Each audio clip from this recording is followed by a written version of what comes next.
सगळ्यात महत्त्वाची एकच गोष्ट एका पुस्तकात वाचली होती की 26 नोव्हेंबर 1949च्या संध्याकाळी भारतीय संविधान समितीकडे सुपूर्त केल्यावर बाबासाहेब आपल्या घरात बसले होते. नानकचंद रत्तूंनी बघितलं की बाबासाहेब एकटेच बसलेत, पण बाबासाहेब कधी रडतायत तर कधी हसतायत. रत्तू बाबासाहेबांजवळ जातात आणि विचारतात की बाबासाहेब तुम्ही रडताय कशासाठी? आज तर इतका आनंदाचा दिवस आहे, संविधान समितीला आपण संविधान सुपूर्त केलं, मग आज आपण रडताय कशासाठी?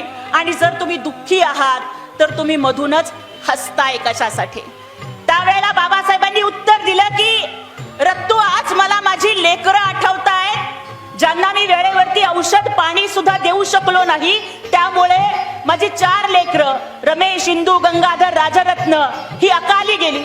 आज मला माझा राजरत्न आठवतोय की राजरत्नाच्या मृत्यूच्या वेळेस तर माझ्या रामूच्या फाटक्या पदरामध्ये गुंडाळून मला माझ्या लेकराला निरोप द्यावा लागला. माझ्या लेकरासाठी नवीन कफन सुद्धा मला आणता आलं नाही. त्याचं दुःख वाटतंय म्हणून मी माझ्या लेकरांच्या आठवणीत आज रडतोय. त्यावेळेस रत्तूंनी बाबासाहेबांना विचारलं की बाबासाहेब तुमचं दुःख समजू शकतो, पण जर लेकरांच्या आठवणीत रडताय तर हसताय कशासाठी? त्यावेळेला बाबासाहेबांनी उत्तर दिलं की रत्तू, अरे माझ्या राजरत्नाला रामूच्या फाटक्या पदरात गुंडाळून निरोप द्यावा लागला, पण या भारतात जन्माला येणाऱ्या प्रत्येक राजरत्नाला सुटापुटात जगता यावं याची सोय भारताच्या संविधानात करून ठेवली आहे, म्हणून मी हसतोय.